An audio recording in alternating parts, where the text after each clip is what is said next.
करने के बाद पुलिस ने इसमें इन्वेस्टिगेशन शुरू कर दी है। अब इसके बाद पेंडिंग भर्तियों का मामला लेते हैं जो आज हुआ और जिसको लेकर सुबह से ही एक्टिविटी इसलिए थी कि कांग्रेस के ही 2 विधायक जिनकी सरकार से ये डिमांड कर रहे हैं जो है 817 और 962 980 की पोस्ट कोड वाले अभ्यर्थी जो चौड़ा मैदान में बैठे हुए हैं, जिनसे अभी सरकार के प्रतिनिधियों की तौर पे अभी किसी से बात नहीं हुई है। 2 लोगों के आज जो दोनों लोग मिलने गए थे वो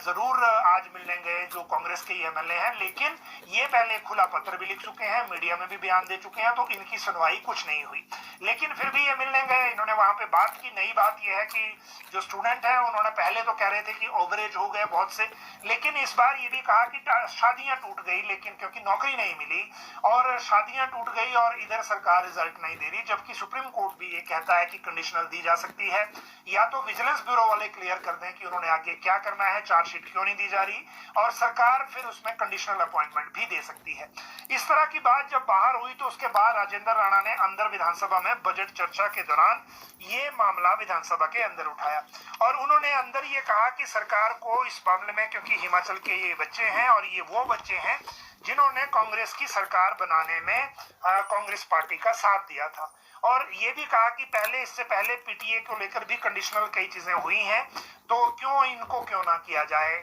जब जो कांग्रेस के विधायक सुधीर शर्मा हैं उन्होंने भी ये कहा कि जब ये बात अपनी कर रहे हैं, हिमाचल के ही बच्चे हैं, इनसे इनजस्टिस नहीं होना चाहिए, इसलिए हमने इनकी बात सुनी और अब सरकार में भी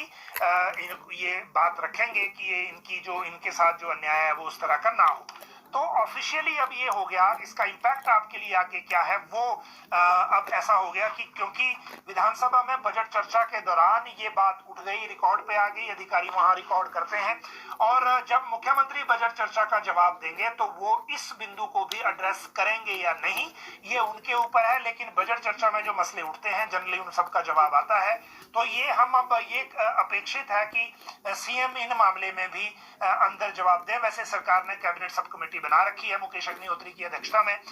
लेकिन वो अभी आएंगे नहीं। रिप्लाई जो सरकार का आया है कि उनको 3 महीने का समय दिया गया है, तो इसका मतलब ये हुआ कि 3 महीने का समय देने का मतलब है लोकसभा चुनाव के बाद सरकार इस पे फैसला लेगी। अब क्योंकि बजट चर्चा में ये मामला आ गया है, आगे क्या होता है वो वहां पता लगेगा। जहां तक बात इसके साथ साथ